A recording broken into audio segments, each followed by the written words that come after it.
Hi guys, সবাইকে জানাই শুভ লক্ষ্মী পূজা। দুর্গা পুজোর এই অ্যাড্রেস বলে দিতে পারি না, তাই দিচ্ছি। বিএনআরে যেগুলো হয়েছিল ডোলে লজে, কেউ ঠাকুর দেখতেই পাচ্ছেন প্রচণ্ড ভিড়।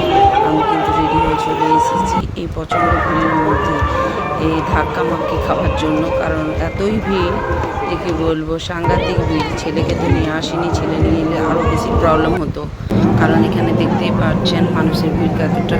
আর কেউ ঠাকুর শুনে আবার বেশি ভিড়। আর এখানে বেশিরভাগ দেখতে পাচ্ছেন হাউমাউ করে ঢুকছে, যেখানে একটা বাচ্চা কিন্তু নিচে পড়ে গেছিলো, ফিরে একটা ছেলে ওকে তুলে দিল। এখানে সম্ভব বাচ্চাদের না আনাটাই উচিত এত ভিড়ের মধ্যে। ফাঁকা ফাঁকা ঘুরলে ভালো, চতুর্থী তৃতীয়া দিনে, কিন্তু আজকার দিন সপ্তমীর দিনে অনেক ভিড় ছিল। আর আমরা সপ্তমীর দিনে গেছিলাম কেউ ঠাকুর দেখার জন্য। দেখতেই পাচ্ছেন কত সুন্দর মূর্তিটা মায়ের, কিউট। যে নামটা দিয়েছি কিউট, সত্যি একদম কিউট। এত সুন্দর মায়ের মূর্তিটা বানিয়েছে, খুবই সুন্দর। মোটু পাতলু, গোপাল ভাঁড় এসব বানিয়েছে সাইডে সাইডে।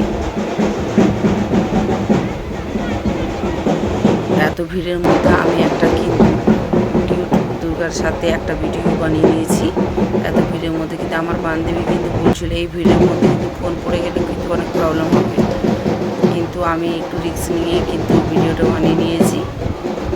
এত ভালো লাগছিলো, তাই ওপরে একটা সুন্দরভাবে ডেকোরেশন করিয়েছে, খুবই সুন্দর। আমার দুর্গাটাও খুবই সুন্দর।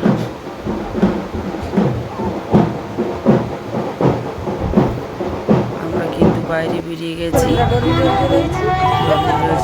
এতটা ভিড় যে আর কি।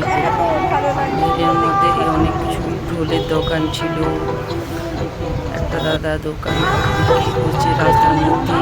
সেই রাস্তার মধ্যে ঘুরতে ঘুরতে দিন আমি হুজুট খেয়ে গেছিলাম, কিন্তু আমার বৌদির জন্য। আর এখানে দেখতে পাচ্ছি গুপচুপ ফুচকা, আমরা দুজন কিন্তু গুপচুপ খাই, কিন্তু আমি খাই না, এত ভিড়। খেতে ইচ্ছুক, কিন্তু আমি বললাম আমি খাই না বলে খাচ্ছে না, এতটাই ভিড়। যা